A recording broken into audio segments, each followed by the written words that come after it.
So last week I promised that our summer series on stewardship would be both practical and spiritual.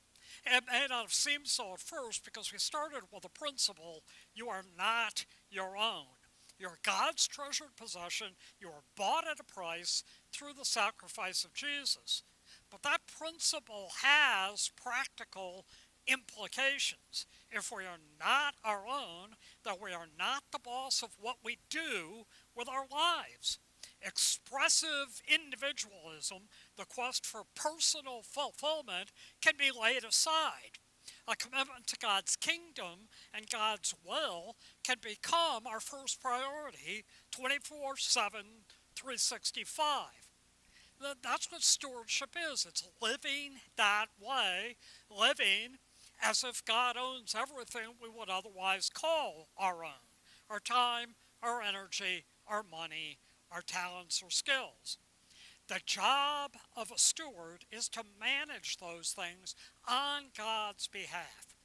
So we want to look at Scripture this week and see the job of a steward spelled out, the beginning then of practical application to this concept. In the Old Testament, we'll see a text that shows the work of some of King David's stewards. We'll learn that stewards are given various responsibilities for the king's property. Then we'll look at a teaching of Jesus and learn that whatever task we're given, we need to pursue it wisely and with faithfulness. Together, these two passages teach us the job of a steward, a person who recognizes and embraces their responsibility for the king's property. All right, I promised to draw illustrations this month from the Apollo program, and true confession, I'm having way too much fun with this. Right, but this point, that we all have different stewardship and that we need to pursue it faithfully and wisely, is very evident in the Apollo program. First, we all have a different stewardship, a different job, a different responsibility. Did you know that the lunar program, at its peak, employed over 400,000 people from 20,000 different companies? In those years, NASA and Apollo employed more people than every company on the Fortune 500 except General Motors, which was a little bit bigger. But each of those people had a role to play, larger or smaller, in service of the overall goal, the overall mission of putting a man on the moon. They were stewards. For example, when President Kennedy committed us to the Apollo program, there was no such thing as a real-time special purpose computer, like the one in that projector or the microwave out in the kitchen, not to mention your phone. No one knew how to make one, especially one that could control 200 different inputs and outputs, navigate 240,000 miles, land a spaceship, and launch it again. But that was what was needed for Apollo. Furthermore, it had to be smaller than a carry-on suitcase. The closest thing we had at that time was the guidance system for the at that time new Polaris ballistic missiles, and that had been handcrafted in the instrument lab at the Massachusetts Institute of Technology. But Apollo was a whole new level of complexity, reliability, size, and weight. And even Charles Draper, who headed that lab, and the geniuses that worked for him, had trouble making it work. I can't tell you the whole fascinating story, but for our purposes today, I want to focus on a few different people who were stewards of that great mission. First, Margaret Hamilton, who I think I mentioned last week. She was a working mom, putting her husband through Harvard. She gradually assumed, because of her skill, a lead programming role for MIT. For the Apollo program, she wrote much of the code for guidance and navigation and pioneered the concept of prioritized execution, in which the program knew which tasks were important and made sure those things got done on every cycle. She was also involved in fitting the software into what at the time was an impossibly small computer. To do so, she helped pioneer what's called rope core memory. in which tiny little donut-shaped magnetic cores were hardwired with the software. Today we would call it read-only memory. But this was literally hardwired with thousands of memory address and sensor wires all woven together. For each bit in the address, if the wire went through the core, it was a 1, and if it didn't, it was a 0. And these rope cores were threaded or woven by hand by a team of what were called little old ladies from the Massachusetts garment industry. They hand wove the computers for every Apollo command and lunar module. One of Margaret Hamilton's nicknames was the Rope Mother for her special stewardship of the task, but each lady who did this was a steward, doing their job for the larger cause. And the same is true of each of us as we pursue the larger cause of God's mission and God's kingdom and faithfulness to his changes that he makes in our lives. We each have a role to play. And the first text today is a great example of how stewards play different roles in managing the king's possessions. The text is in 1 Chronicles 27. David has been king for a while. He's really at the height of his reign. And these chapters of 1 Chronicles are devoted to how he organized the kingdom. He lays out a plan for the work of the priests, the Levites, the army, the gatekeepers, the musicians, officials, all kinds of roles in his kingdom. And then near the end of 1 Chronicles 27, we find a relatively short list of people who were stewards of King David's personal property, who managed that for him. Look at verse 31 in the ESV. All these were stewards of King David's property. I've fallen in love with that sentence, but let's read the whole passage. 1 Chronicles 27, 25 to 31. Over the king's treasuries was Azmaveth, the son of Adiel, and over the treasuries in the country, in the cities, in the villages, and in the towers, was Jonathan, the son of Uzziah. And over those who did the work of the field for tilling the soil was Ezri, the son of Chelub. And over the vineyards was Shimei, the Ramathite, and over the produce of the vineyards for the wine cellars was Zabdi, the Shipmite. Over the olive and sycamore trees in the Shephelah was Baal-Hanan, the Gederite, and over the stores of oil was Joash. Over the herds, the pastured in Sharon, was Shitrai the Sharonite. Over the herds in the valleys was Shaphat the son of Adlai. Over the camels was Obil the Ishmaelite. Over the donkeys was Jediah the Meronothite. Over the flocks was Jesus the Hagrite. All these were stewards of King David's property. Okay, I don't normally preach a list of names because it's too difficult, but in the context of stewardship, this list of names becomes fascinating. So David is the king.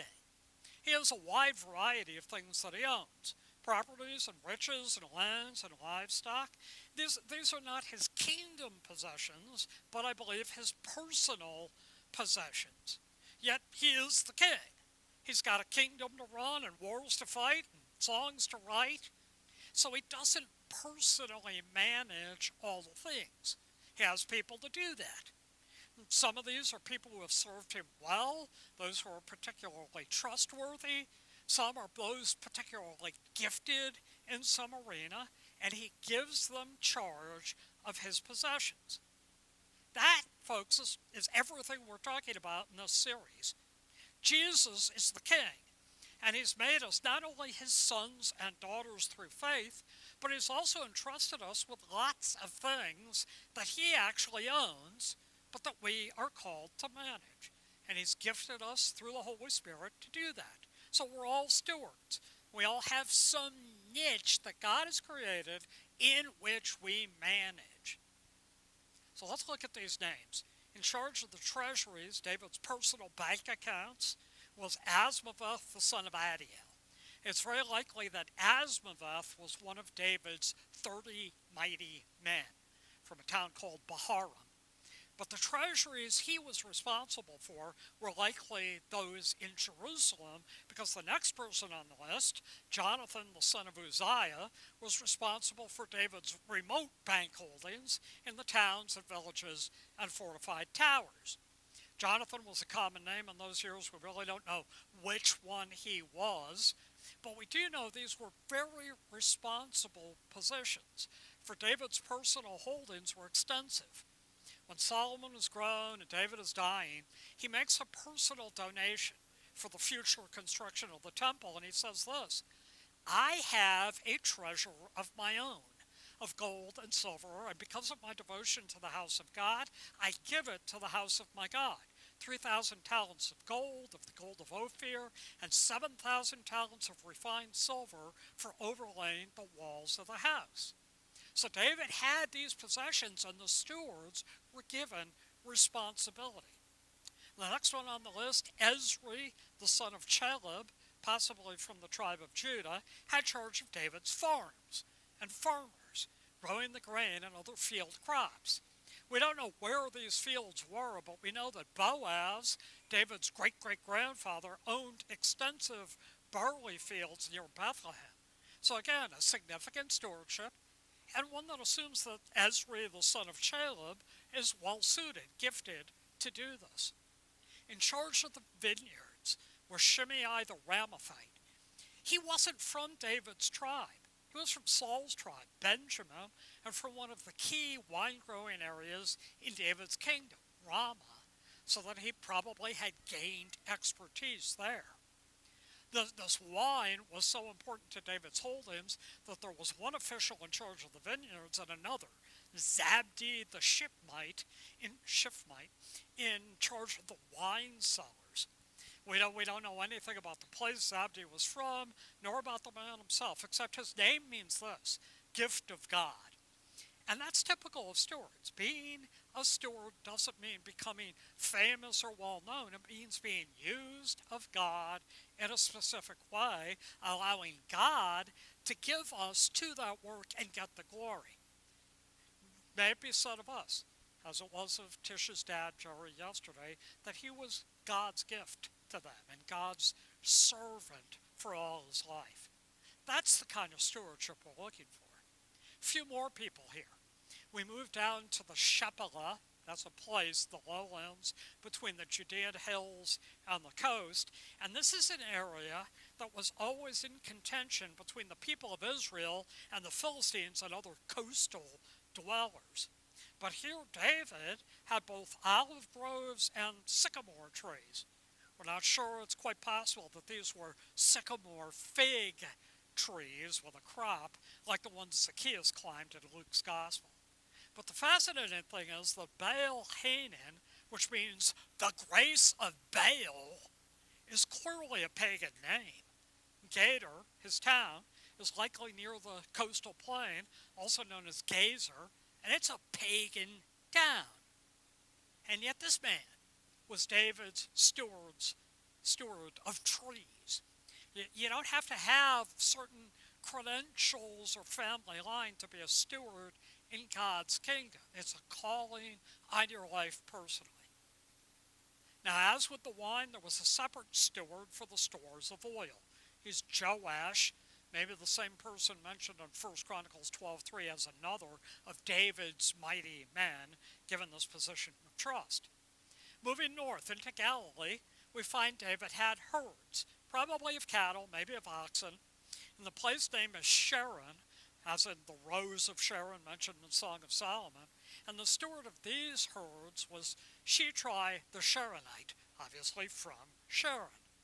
There was another area with herds, just called the Valleys here, and another steward, Shaphat, who also cared for cattle and oxen.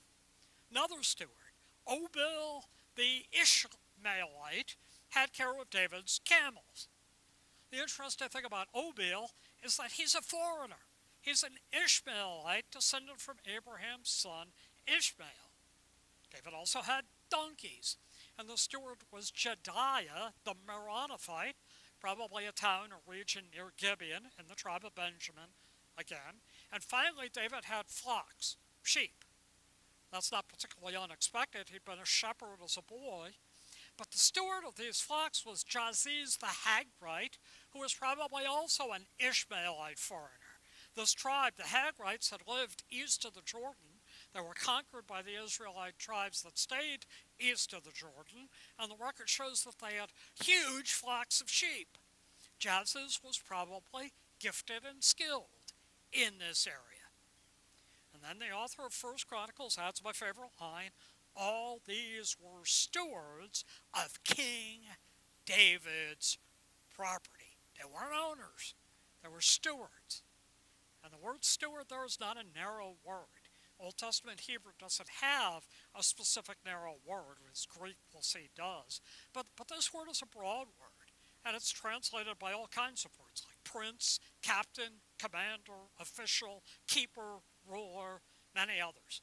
At times it indicates positions of real rule, where it's used of the princes of foreign nations. At times it refers more to subordinates, like officers and officials. And at times it's used for people like the keeper of the prison where Joseph was imprisoned, and the chief cupbearer, the chief baker in Pharaoh's court, uses that are clearly kinds of stewardship. And I think in the paragraph we've just looked at, steward is a perfect translation of this word, though I'll admit only the English Standard Version uses it. But the point is, there are many kinds of stewardship, many levels of responsibility, but all carrying one key characteristic, that all of us are stewards of the king's possessions. Last week we learned that we are not our own. This week the key thing is that nothing we have is our own. All that we do in life is the proper or improper use of resources that we've been given by God. The time you spend at the constant rate of 168 hours a week is not your own. None of it. You don't do anything on your own time.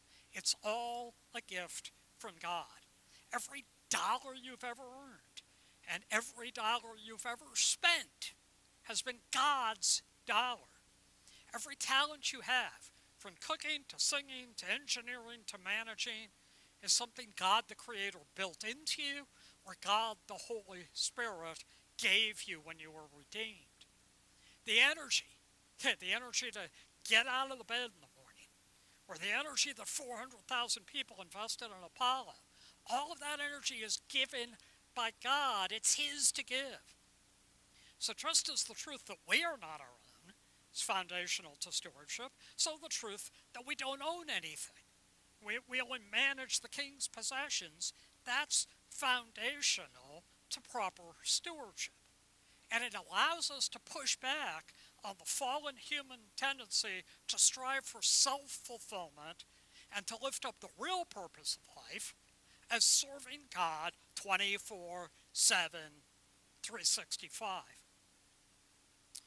But how are we to be stewards of all these things He's given us?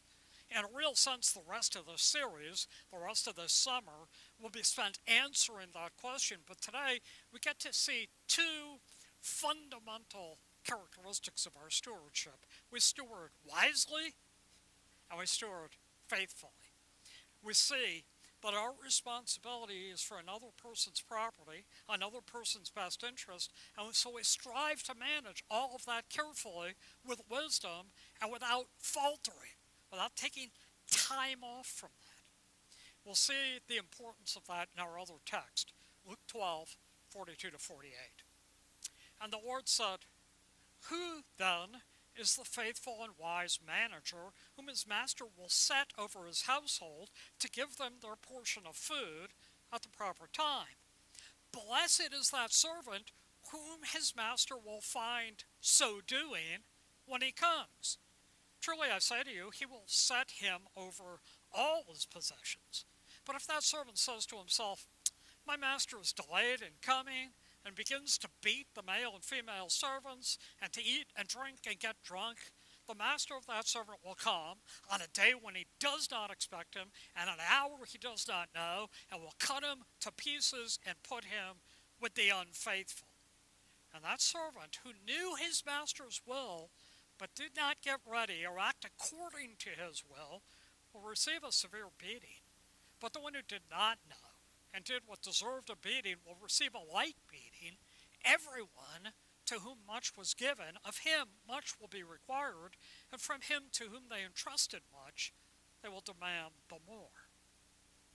We'll look at this in detail. I'm not going to go into all the details today because in a few months, as we continue to go through Luke, we're going to get back to this passage. But what we'll find is that the context is a series of accounts and parables showing several different attitudes, mental outlooks, that Jesus wants us, his followers, to have. It's going to be a very fun section of Luke. So after talking about our attitude toward wealth and our attitude toward anxiety, he focuses specifically on the attitude we need to have while waiting for Christ's return. He says we need to be dressed for action, lamps burning, awake and alert, ready to serve. And Peter hears that metaphor and asks, Lord, are you telling this parable for us, the disciples, or for everybody? And Jesus, as is kind of typical, doesn't directly answer the question, but it responds with a question, and that leads to another parable or metaphor. He says, who then is the faithful and wise manager whom his master will set over his household to give them their portion of food at the proper time? In other words, what kinds of behaviors and attitudes do you think you should have as a steward? And he uses two words to summarize what he thinks people should be doing, what he thinks people should be like as they carry out this responsibility. These two words, wisdom and faithfulness, are aimed as much at us as they are at the disciples.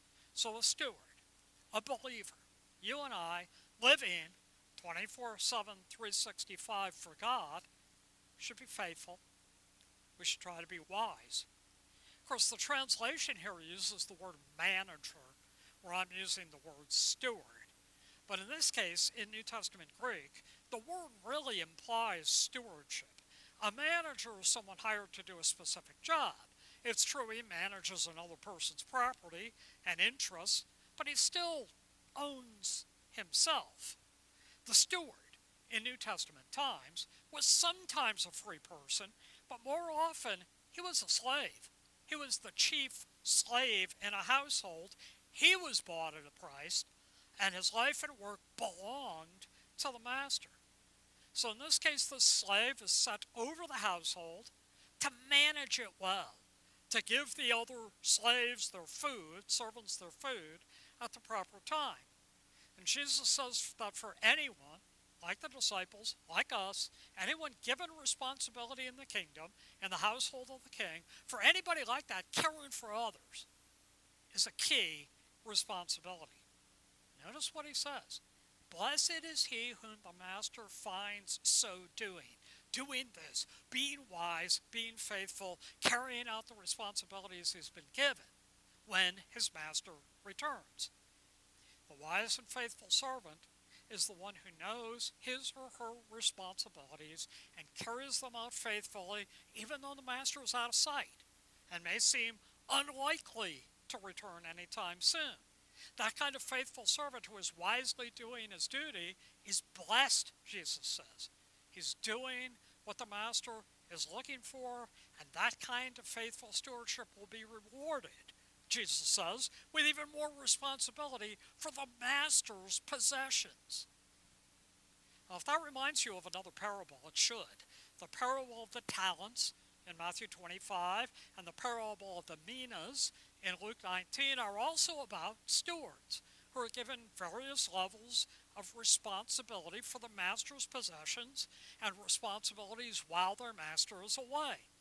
Those who embrace these responsibilities faithfully and with wisdom, investing what the master has given them, they receive a reward which is greater stewardship, 10 cities, is what Jesus says in the Luke parable.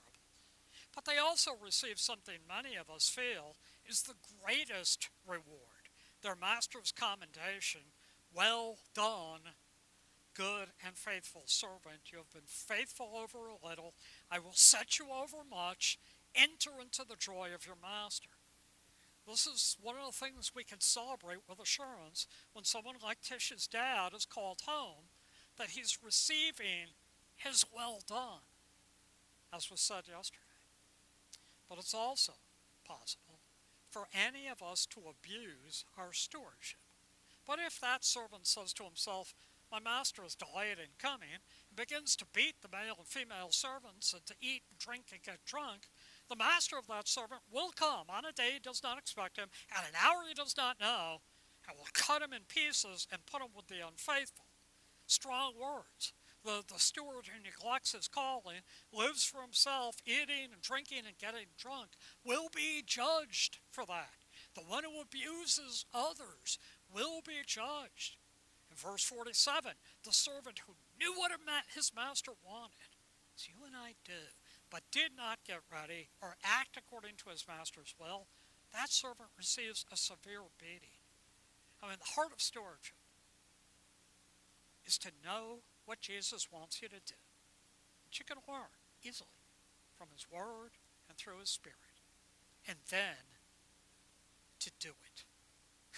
To learn what Jesus wants you to do and to do it. If you want to be a good steward, managing well the king's possessions, then seek wisdom and pursue faithfulness in carrying it out. So in a sense, stewardship is the exact opposite of ownership. Because all of life and all stuff is God's, but in a sense, stewardship is a new and better kind of ownership, because it's owning and engaging with God's mission and with God's will. That's the ownership we're given. So these 400,000 who built Apollo owned the mission. The MIT Guidance and Navigation computer contract was awarded on August 10, 1961, very early, first award. For 8 years, a growing population of physicists, electrical engineers, little old ladies, and a new kind of engineer that Margaret Hamilton called software engineers, they pursued this goal relentlessly.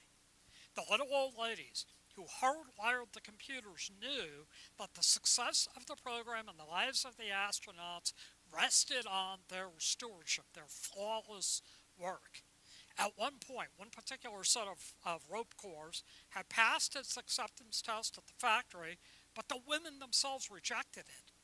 And their boss remembers talking with them saying, this thing, this rope core, cost $75,000. It passed its test, and yet you've scrapped it. Why?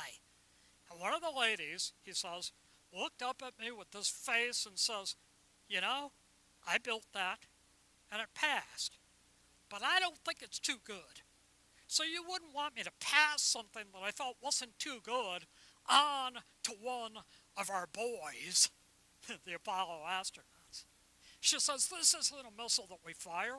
Somebody's going to be out there counting on this thing. And they scrapped that particular rope cord. That's stewardship, taking responsibility on another person's behalf for the mission. This computer that they invented and built had more going for it than just rope core memory. It was the first computer that could self-prioritize its tasks in real time and also restart itself almost instantaneously at any point. And despite the fact that MIT fell way behind writing the software, there was a huge amount of pressure. Storage for the software was so tight, literally priceless. Countless features were cut out of the system, but this emphasis on real-time prioritizing and restart, what they called executive and restart, this emphasis remained through the people who were stewarding it. And so when Neil Armstrong and Buzz Aldrin descended toward the surface of the moon on July 20th, 1969, their faithfulness and wisdom paid off. The descent to the moon was the most taxing moment for the guidance and navigation computer. It was doing hundreds hundreds of things at that point, and suddenly the computer started throwing code 1202, a code announcing a problem. In fact, the computer, with its static read-only memory, was momentarily shutting most of itself down and restarting while Neil Armstrong was flying the landing. Everyone thought sure they would have to abort. Gene Kranz, the flight director, asked for a determination from Guido, the guidance officer, Steve Bales. His backroom guy, the MIT guy, was Jack Garman. Turns out in the last simulation before launch, Jack Garman had been randomly asked to throw a code at the simulation to see what would happen with it, and he ended up out of that with a list of codes that ranged from abort immediately to, yeah, no real problem. He looked at his handwritten list and saw that 1202 and a few other codes right there, that wasn't a problem. And so he told Steve Bales, who told Gene Kranz, who told Charlie Duke, who told Apollo, go with that code. You are go with that code. And it happened 5 times in the next couple minutes. 5 times. Bales and Garman said the same thing. Same thing, go with it. Later they did figure out what happened. The lunar module had a landing radar and a rendezvous radar, which was also running in case of a report. But it wasn't actually doing anything unless they had to abort. But due to a documentation error, the rendezvous radar sensors had been allowed to power up, don't worry too much about this, but they were electrically out of phase with the main bus. So the rendezvous radar asked the main computer to order it to restart. 12,800 times a second it asked. The main computer would process the request, and its executive function would ignore it. I'm busy. I don't need the rendezvous radar right now. Go away. But a couple times the requests came in so fast that the computer ran out of space to even check them and ignore them. And at that point, an ordinary computer would have locked up and shut down. But the executive was programmed to do that quick restart.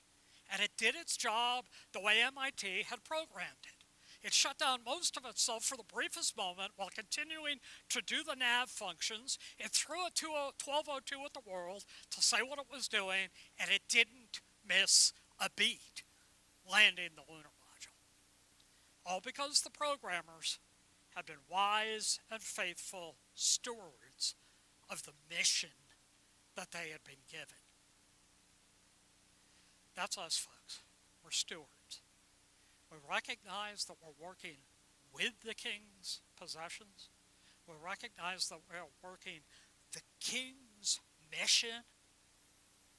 And so you and I also need to strive to do that wisely and faithfully.